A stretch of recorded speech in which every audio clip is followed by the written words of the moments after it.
On today's Locked On NBA Squad Show, could injuries derail the Cavs against the Pacers, and does Vegas have it all wrong when it comes to Warriors Timberwolves? You are talking ball with the NBA West Squad Show, sponsored by Game Time.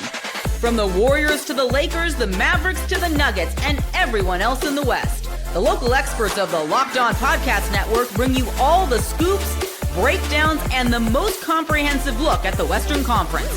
Trash talk and big takes included. No holding back, we're giving the green light. It's time to talk NBA West. We're talking NBA West and NBA East. Welcome to the Locked On NBA Squad Show. I'm Wes Goldberg, host of Locked On Heat. This is the Squad Show where we take over the feed of your favorite Locked On show, and it's an open invite for any host to join and talk about anything they want during these NBA playoffs. Today's episode is brought to you by FanDuel. Right now, new customers get $250 in bonus bets when your first $5 bet wins. Joining me today is a slew of hosts from across the network. We got Rylan from Locked On Thunder, Andy from Locked On Lakers, also Brian from Locked On Lakers. We got Matt from Locked On Nuggets. I'm just reading the bottom thing over here. Philip from Locked On Magic, Danny from Locked On Cavs, and Jackson from Locked On Rockets. So a lot of teams in these playoffs, and unfortunately some not in these playoffs, well represented here. But let's start with the big news coming out from Monday afternoon. We know that the Cavs already lost game one. Darius Garland is day-to-day with a toe injury, but there's more injury news coming out of Cleveland. Danny, can you please fill us in? Yes, so DeAndre Hunter dislocated his right thumb, which obviously is his shooting hand's thumb. So that's not great news for the Cavs. And then the other thing that came out of it is Evan Mobley has a sprained left ankle that he landed on Miles Turner when taking a hook shot in the lane. Was limping around after that in game one. Didn't necessarily look the same over the final 5 or 6 minutes. I don't exactly remember how much time was left in the fourth quarter of that game when it happened, but he wasn't the same player after that. And Kenny Atkinson was pretty ticked off about neither of those fouls being called and the Cavs being in this position that they were in. They were a team that had, for the most part, really good health all year. And now we get to the point where their backs are really against the wall. They're dealing with adversity for the first time, and they might be down 3 of their 5 best players. Philip, you know something about the overdog, the favorite complaining needlessly about playoff basketball. What are your thoughts?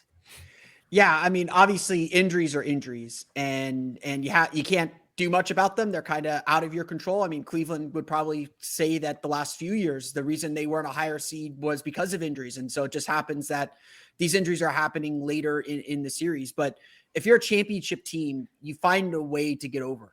Boston was dealing with injuries to Jaylen Brown, to Jason Tatum, to Drew Holiday was probably the biggest injury that they faced in that series.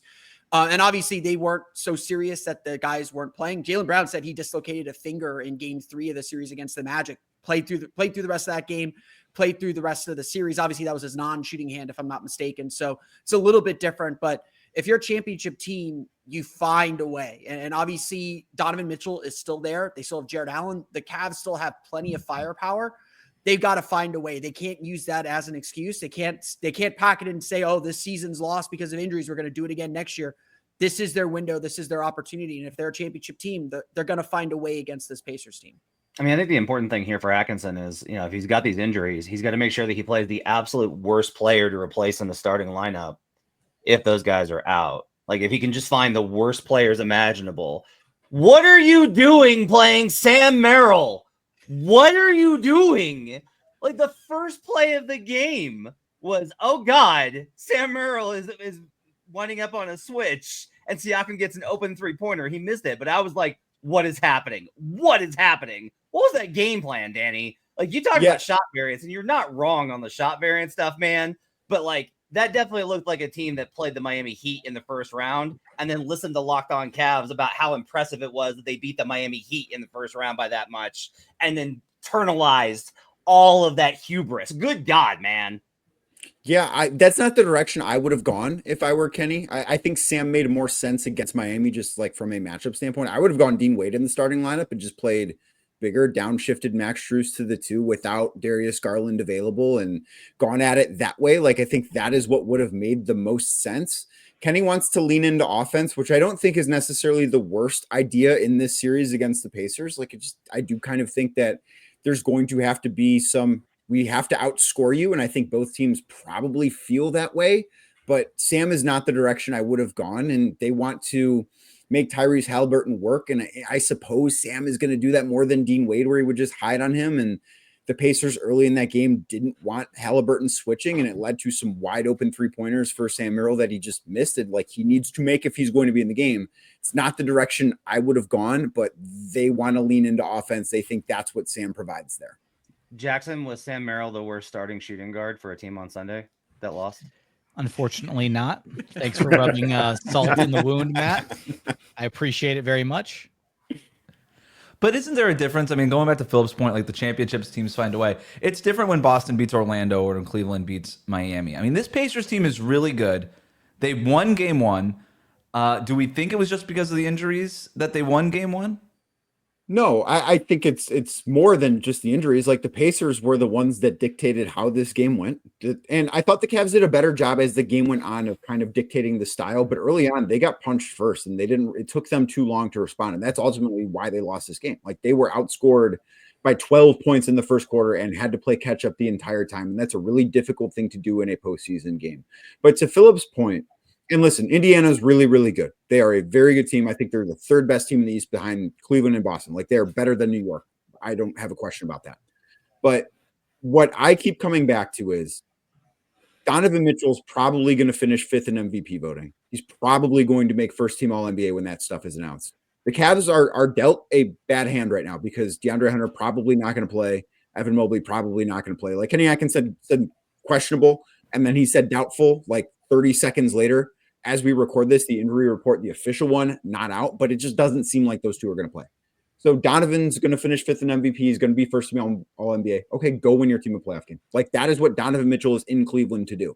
He has helped transform this team from a 44-win team before he got here to a 64-win team that has championship hopes. Go win a not necessarily a do-or-die playoff game, but your back's against the wall. Go be the best player. Isn't this like the reason why they decreased his minutes so that he would have the fuel in the tank to take over a game if they needed him to in the playoffs? Like this is literally what Cleveland planned their whole season for. Like they would have been happy being the 2 seed, winning 50 games. They didn't need to win all the games that they won. That was just a byproduct of them clicking, them being healthy, them working really well. But this is the moment they planned their entire season for. And, the fact that they tried to match Indiana's pace, no team is going to match Indiana's pace. That's their style. They want to get up and down the floor. They want to get up as many shots as they can. If you're trying to match Indiana's pace, you're going to lose that game. You got to play your style. You got to play the way that you play. And Cleveland's obviously down guys now. They've got to double down on who they are and lean on their star to get them there. So I think the biggest issue I had with what Kenny Atkinson did in game one wasn't starting Sam Merrill. It wasn't, some of the other things that they could have done better. I think Donovan Mitchell only played 33 minutes in that game. And I understand it's game one of what the Cavs expect to certainly at this point be a long series, but you need Donovan Mitchell to be playing 36, 37 minutes in that game, especially in a game where, one, I didn't think Ty Jerome was very good, and two, Darius Garland's not available. Like the load that he has to carry there, and he took 30 shots, was not super efficient, was 1 of 11 from 3, but he is the guy for you. At a certain point, you got to play him a little bit more than they did. Like he should have been in that game on Sunday night at 37 minutes for the Cavs to have a chance. The fact that he only played 33, I do think was something that hurt them. Danny, how did you feel about Donovan's shot profile with 33 points, 30 shots? Did you kind of like his approach offensively, or do you think he needs to step up as more of like a creator for this team? I think with Garland out, he has to be a little bit more of a creator. Like if Darius is back tonight, and we're recording this before we know status is on Monday, so like he could play Tuesday night and this conversation changes. Without Garland, he needs to be more of a creative type basketball player. And this is maybe not apples to apples because it was last season, but if you watched the Cavs last year in that stretch where they didn't have Evan Mobley and they didn't have Darius Garland because Mobley had a knee surgery and Garland broke his jaw, and they were out for like 6 weeks, and the Cavs went 17-1. Donovan played point guard that whole time, and he was fantastic. Like he was absolutely awesome as a distributor, as a creator, and they need a little bit more of that. I do think by a certain point it was, and he didn't shoot the ball well from outside, obviously, but nobody did. I think he kind of felt like, okay, I got to go do this. And you saw in the third quarter when the Cavs went on that run, it was Donovan getting to the rim over and over and over again and getting to the free throw line and really starting to play with, I think, a level of force that the Cavs did not have in the first half of that game against the Pacers in game one. They had it better in the second half, and I think they need to have that for like, I don't know, the full 48 minutes in game two on Tuesday night. But that's what I keep coming back to is, yeah, the shots weren't going down. Some of his threes were not good looks. A couple of the other ones that he missed are wide open looks that you would expect Donovan Mitchell to make far more often than he's going to miss that shot. So it's a little bit of both, but I do think that in the second half, he started getting downhill more, and that was kind of what this needs to be, at least right now. So before we get out of this segment, I don't know if anybody took the Pacers before the series started, but Indiana has a 1-0 lead. The injuries to Cleveland, 3 out of their top 5 players are hurt. Indiana only has to go 500 the next 3 games to win this series. Is anyone willing to go out there and actually pick the Pacers in this series, despite all the things that we just talked about with the Cavs? Sure. I mean, I'll do it. There we go. Okay. First of all, I'm not going to lose any credibility with my audience, Brian's audience, if I misread the Pacers Cavs series. None of them are going to give a bleep. So, but the reality is, the Pacers are actually a good team. Like, they finished strong at the end of this season. They got to the Eastern Conference Finals last year. I know they got swept by Boston, but they still got to the Eastern Conference Finals. We've talked a lot over the course of the last few squad shows, if nothing else, about the importance of depth and how much this year depth has really started to show in the playoffs. And Indiana is a deep team. Andrew Nembhard becomes like a playoff legend apparently every year once the postseason rolls around, but they're a good team. So yeah, I'll take them. Why not? And also too, it's like if those guys aren't going to play, like, is the difference between Indiana and Cleveland so big that missing, Garland, Mobley, potentially Hunter for like reasonable amount of time couldn't tighten that series up? I mean, that seems make the argument for the Cavs. It's a Danny. I mean, I think the argument for the Cavs is they still have the best player in this series in Donovan Mitchell. And like, they still have good players outside of those three. And I think a lot of this has to do with Darius Garland coming back. Like, if Garland is back and 85% of what he's been, I think the Cavs feel a lot better that they can survive, Evan Mobley maybe missing 2 games. Maybe DeAndre Hunter doesn't play in the rest of the series, because I think a dislocated thumb on your shooting hand is probably a little bit more serious than an ankle sprain is at this point. And the Cavs still have the firepower to be able to do it. It's just their margin for error has evaporated incredibly quickly. I just wonder if we're also kind of devaluing Halliburton a little bit in this process, last, kind of 6 months, and ignoring what he's done lately and what he's capable of. He looked great in game one. I mean, he was the best player on the court in game one, you can argue. And defensively, what he did was a lot better than what he was doing in the regular season. In the Olympics, he got DNP CDs on a super team. So did Jason somebody Tatum. Isn't going to play with that group. But it's not like he got DNP CDs for like this year's Wizards or something. Like, that team was really, really good. I will say, I just think the biggest thing for me in game one goes back to Atkinson. That team was not ready for that. They were not ready for a team that played the Pacers. It wasn't just the intent. They did this to the Bucks too, where it's like, you are like, all right, you're settling in. You're kind of like, okay, first possession, just kind of gotta find my mat. Boom, they're hitting you. They are in your chest going at you, and they just keep it up. It's not just if you look at the game yesterday, the pace actually wasn't that fast, but the tempo, like, I'm sitting there clocking each Pacers possession. They're getting into first action 18, 17 seconds. You have to be ready for that. And too often the Cavs were just kind of like, I mean, they genuinely looked like they had just played a team that didn't belong in the playoffs. So, honestly, the real loser from Cavs Pacers game one was the Miami Heat. All right, very good. And piggybacking really, really quick onto what both Matt and Brian said. Last word on this, yeah. Insofar as the Pacers and one of their strengths in Halliburton, whenever you have a guy that is running your offense that much, who makes so few mistakes, like, I think this year he's got something like a 9-to-1 assist to turnover ratio. That in and of itself gives you a big advantage. Just, you don't put your team in bad positions with mistakes when you have the ball that much. We're going to shift gears to the Western Conference next. The Timberwolves are the betting favorites against the Warriors, but it feels like the public disagrees. We're going to talk about that next year on this Locked On NBA Squad show.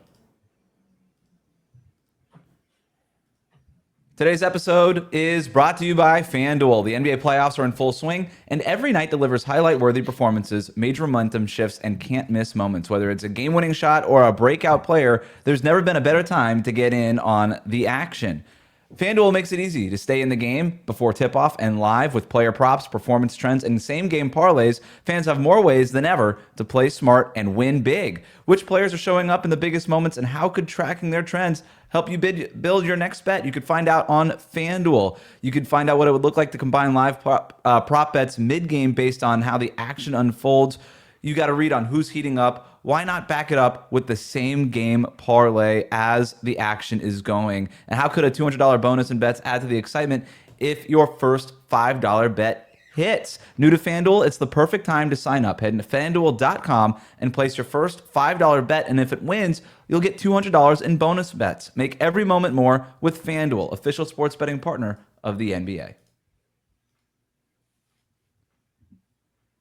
Back here at the Locked On NBA Squad Show. Thanks for hanging out with us. Thanks for being an everydayer for your favorite Locked On Podcast Network team show. Let's switch gears to the Western Conference. The Timberwolves are heavily favored to win their series against the Warriors.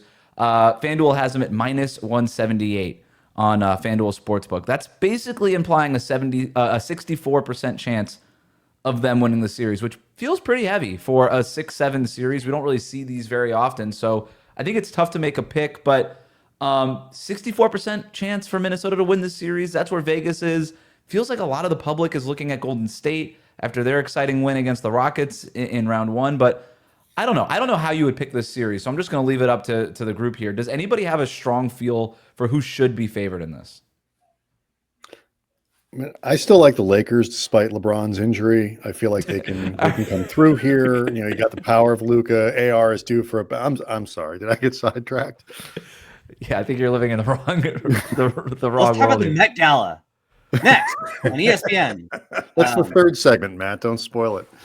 I really like the Wolves in this series. I think that in the first round, the Rockets tried to use their size to their advantage against this Warriors team. And the Warriors really struggled with the Rockets' size at times, with the double big lineup, throwing out Steven Adams, throwing out Alperen Sengun, the length of Jabari Smith Jr., Tari Eason out there at times with their kind of like jumbo size lineup. The problem is that Rockets like jumbo lineup isn't super like functional, like at times offensively. There's not a lot of, Steven Adams is not a dynamic offensive player. Sengun is, but Jabari, Tari, they're spot up 3-and-D role player guys, right? I think that the Wolves, their size between, Gobert leaves a lot on the table to be desired offensively, but between Julius Randle, Naz Reid, and just the overall size of the Wolves, I think that's going to be a problem for the Warriors. And they're also coming out of, Warriors are an older team. They're a veteran team. They just went through a grueling 7-game series against this Rockets team, right? They got beat up across these 7 games, playing undersized, playing small ball for most of that series. They're going to be exhausted stepping into playing Sunday in Houston and then flying out and having to go straight to Minnesota to play game 1 Tuesday night against a very good Wolves team. They're going to struggle in this series. And the biggest key factor for the Wolves is they don't have Jalen Green on their team. So they're going to win. Ouch, babe. Wow. I would agree with Jackson that the Timberwolves, I think, should be the favorites in this series. On top of everything that Jackson said, even if Golden State can get this to be a small ball type of game, I think that Minnesota has a great small ball lineup that they can combat with in this series. And to Jackson's point, I think that the Rockets did defensively enough to come out alive in that series. They just didn't have enough offense. And I think that Minnesota clearly, just like everyone else, including Eisenhower Middle School, has a better offense than Houston, that they can take advantage of Houston of Golden State in that way. What's the mascot to Eisenhower Middle School? The Vikings. Jalen Green. Go Vikings. Steven Adams, in a way. I think when we look at these playoff series, a lot of us, the old adage goes, if you have the best player in the series, you have the best chance to win. I think the difference between NBA people like us and maybe the betting public is, or not the betting public, but like the public themselves, is they still think Steph Curry is the best player in this series. Anthony Edwards is the best player in this series, and he is playing at a very, very high level right now. He is, kind of, as much as he doesn't want to be the next face of the NBA, he kind of is. He beat LeBron. He beat Durant last year. He beat now LeBron? He gets his chance at Curry. Huh? And the Lakers? Yeah, beat LeBron and beat Oh. Luka and the Lakers too, Okay. I guess.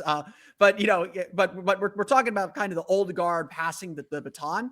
Anthony Edwards is going to be right now is in line to be the one that will have beaten all of the old guard, kind of the tens and the tens and aughts guys that are left in the NBA. Anthony Edwards is that guy. And look, they were like Indiana in our last segment. The Timberwolves were in the conference finals last year. This isn't some like up and coming team. This is a team that has been there. They weren't scared of being the 6th seed. They're not scared of advancing to the conference finals as the 6th seed. They're a team that expects to win. Maybe they didn't have the season they wanted. Maybe they're a little inconsistent. So maybe Golden State takes a game or two, takes a game more than they should. But Minnesota, I think they know what the end goal is. They know how to get there. And honestly, yeah, I think they have the best player in this series. I think Anthony Edwards is going to have a standout series. I want to send it back to Jackson here because the first time you said that, Jackson, you made a face there. Do you think Steph is still the best player in the series? I do think Steph is still the best player in the series. And that's not to take anything away from Anthony Edwards. Nobody guards Anthony Edwards the way that teams have to try and guard Steph Curry on a possession-to-possession, game-by-game basis. Like, you have to gear and yeah, like you're still slowing down Ant. You're still dealing with that. The Warriors will gladly live with, one of Butler or GP2 or whoever just guarding Ant in isolation and letting him try to cook and dance on the perimeter. Maybe he settles for a step back three, whatever. You can't do that with Steph. You can't. Your entire 5-man defense has to be geared to try and stop Steph Curry or he's going to cook you. I'm not going to say Ant isn't to that level. He's very capable of doing that. But until I see a defense with all 5 guys geared to explicitly stop one player on the floor, being Anthony Edwards, I'm not going to say he's the best player in the series. This is what I think. I think this is really, Jackson, you bring up a really interesting point about the Wolves and Ant. And heading into, I know, the series against the Lakers, where both Brian and I picked the Lakers to advance, but we both said the Wolves are a really difficult team, and they are equipped in a lot of ways to hit at every single Lakers weakness, which, to be clear, they did, and then some. But one of the big questions heading into this series was Ant and Julius Randle, I think the consensus 2 best players on the Wolves. Decision-making was a big question with both of them.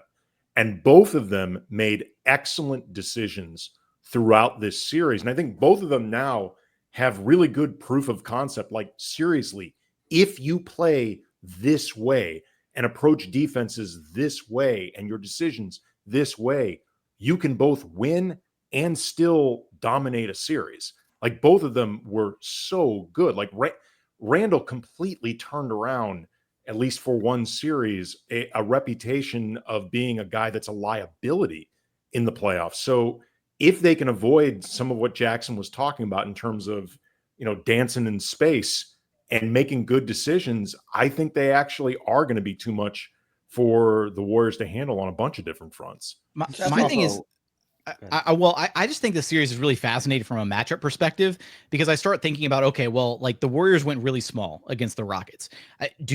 Can they afford to go small? Are they going to try and kill the Wolves with 5-out spacing, which is what they did to the Rockets in Game 7, because the Rockets were, use that crutch of the double big lineup for so much of that series? Or can you get another like Rudy Gobert Superman game? Because what do you do? Like, do you put Draymond on Julius Randle? And then if so, who's guarding Rudy Gobert? Jimmy Butler? Do you start Kevon Looney to deal with Rudy Gobert? Like, what do you do matchup wise? And then if you have Jimmy on one of the Wolves' actual bigs, then who the hell is guarding Anthony Edwards? Are you starting GP2? And then how much does that hurt the Warriors offensively? Because GP2 was far and away the worst player for the Warriors in their series against the Rockets. He was their worst plus-minus player by far, total plus-minus. And it was actually a blessing for the Warriors that he was out with food poisoning in Game 7. Like, the food poisoning saved Steve Kerr from himself from playing GP2 in Game 7 against the Rockets. Matt, I'm curious your thoughts from that on a matchup perspective. I made this argument today on another pod that if I were Finch, I would consider, if they're going to put Draymond on Julius, park Julius in the corner. He's 37% on spot up shots this season. That's good enough for you to get away with that. Like, Julius, you don't feel terrible. It's not Russell Westbrook, who shot really well in that Clippers series, but you feel better about him spotting up. And you make Draymond make that choice. Okay, if you help off, Julius Randle's going to be wide open. He can drive and he can shoot. Okay. If you don't do that and you stay home, now little Steph Curry at age 36 is going to actually have to play defense for once in his life. And then Anthony Edwards is going to show why he is, in fact, the better player, because Ant can play and does play excellent defense and can play with physicality. And now you got a very, very, very small lineup, or having Kevon Looney. That's where Gobert is fine, because then it's just like you're just going to run pick and roll 4-on-4 on the other side of the floor.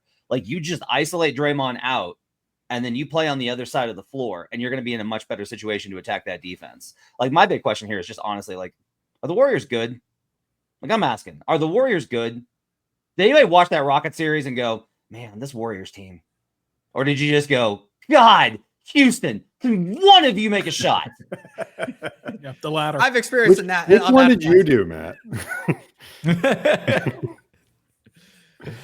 I just feel like I feel like Minnesota can beat the Warriors basically in the same way that they beat the Lakers. I don't think the blueprint changes that much for them, because obviously Steph can do different stuff and whatever, but some of the basic weaknesses that the Warriors bring into the series aren't much different than what the Lakers brought in. And I think, the Lakers, I don't know if the Warriors have enough versatility to, particularly given that they don't have home court, Minnesota does, to win. I think actually this could be a relatively smooth series for Minnesota. So Matt, the betting trends better than I do, but one of the most popular bets, I guess, is to take Minnesota at least. Is there like an over under 1.5 games to win the series? It feels like maybe like the smarter bettors, or whatever we want to call them, are kind of heavily favoring the Timberwolves here. Yeah, they took money early. That's been the read, is that they took money almost immediately on both the series price and game one. A lot of this is like, your odds are obviously going to go up if you win game one. Teams coming off of a game 7 with less than 3 days rest, facing an opponent with more than 4 days rest, when the team coming off the game 7 is on the road, are 4-19 straight up since 2003. You get killed in these games. We're recording this on Monday. The Nuggets are about to lose by 25. Like, that's going to happen, and most likely the Warriors are going to get trucked in game 1 too. And then you're behind the 8 ball with you have to beat the Minnesota Timberwolves 4 out of 6 times, with them having home court advantage, and it goes downhill from there. So yeah, there's like their series spread. The shortest odds on that are Wolves -1.5 at +126. So that's actually a really good price that I've bet several times. So even though I made my argument earlier about Steph being the better player in the series, I just want to clarify, like, I've got Wolves in like 5, maybe 6 games. Like, I still think the Wolves are going to truck the Warriors in this series, right? Again, Warriors are dead exhausted coming out of the series with the Rockets. So I'm right there with Matt on that, and the numbers back it up. This is how everyone feels after they play the Warriors. We're like, God, Steph's amazing. So much respect. The rest of that team, though, that's how everyone feels after playing the Warriors. All right, we're probably doing this a little too late, but I'm going to take a quick break here, and then I'm going to give everybody an opportunity to look really dumb after that.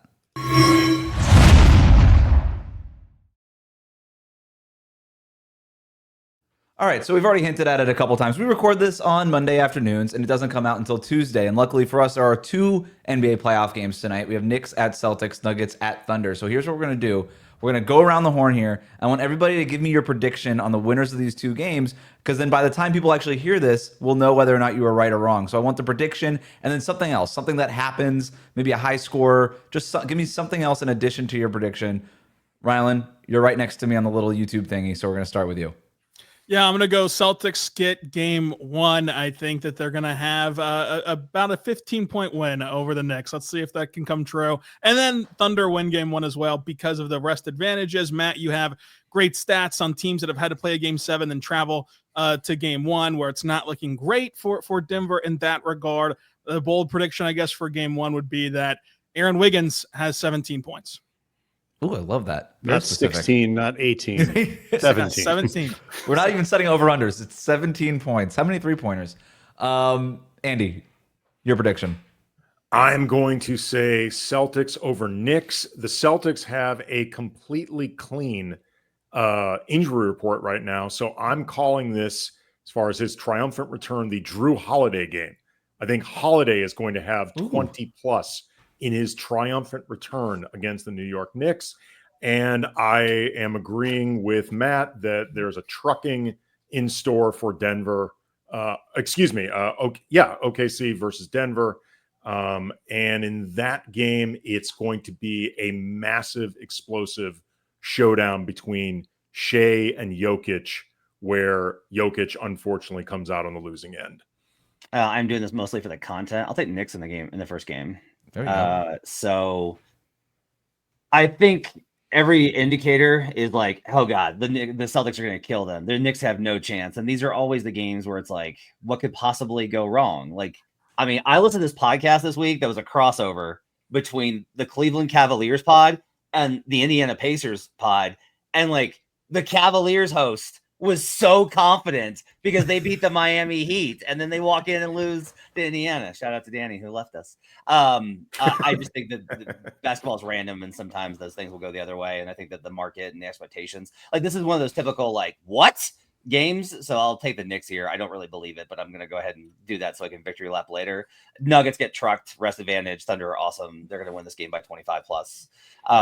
And then the two predictions are going to be Rylan will be overconfident after game one, despite knowing this rest advantage on the post-game show on Locked on Thunder. And then somehow in this game, Jalen Green's going to be a minus 18. I don't know how, but well, there's plenty of Jalen's to pick from to be minus or pluses in the box score. Can I make a secondary prediction? Russell Westbrook is going to get into it with a fan in his return to OKC, the first time I believe ever in the playoffs against the Thunder, and he's going to get too amped up, even though I think for the most part, like 99% of Oklahoma City absolutely adores Russ. But it'll be one guy. He's going to find the one guy in that crowd, even if that guy's like 6 decks up, he's going to find that guy and start screaming at him. So that's my prediction. Just to clarify, his first time back in OKC in the playoffs, not his first time facing OKC in the playoffs. Okay, all right. Yeah, we get it. You want a bubble series, Jackson. He's going to go find a baby to yell at again, okay? Let him do his thing. Jackson, go ahead. Give me your prediction. I'm going to take Knicks game 1. I don't think Celtics for a lot of the similar reasons that we talked about earlier with the Cavs dealing with the Heat in round 1 and then walking into like a much, much better opponent in round 2. I think that the Knicks offense is going to surprise the Celtics a little bit. I think we're going to get a Jalen Brunson game winner in game 1. That's my bold prediction there. And then I'm going to keep it vanilla though for the next game. Denver's going to get trucked. And I've got no prediction other than they're going to get trucked. And I think Russ is just going to be awful in that game. He's going to be overly emotional. And yeah, so. Philip. I am taking the Celtics in game 1. I think that my bold prediction for that game is the Celtics will make 23s. Playing the Knicks defense after 5 games with the Magic is going to be feeling like they're swinging a baseball bat after they warmed up with the donut on. So I think their offense is going to come alive. I am also taking the Thunder over the Nuggets. And my bold prediction in that game is that the Dallas Mavericks will trade Luka Doncic to the Los Angeles Lakers. There it is. I was waiting for it. Got it in there. Good job. I'll do. I know we're probably running long here. I'll take the Celtics to win game 1. And I think the panic is going to be strong in New York afterwards. And of course, I'm with everybody else. OKC winning. Boldly will say that both games will be won on the strength of switching and robust true shooting percentages. All right. Well, since I asked you to do it, I'll do it too. I'll take the Celtics in game 1. I will take the Thunder. Why did you do the Nuggets? I'll just do it. I'll take the Nuggets. I'll take the Nuggets despite the record. I'll just do it. The Thunder go cold from 3-point range, and the Nuggets somehow win by like 5 points. Baby. That's very plausible. Yeah, that's what we're going to do here. Content. That'll do it. Thanks for making us the Locked On Podcast Network your first listen today. For your second listen, check out the Locked On NBA Game Night podcast. Every game, every night until NBA champion is crowned. Get local analysis on a national scale.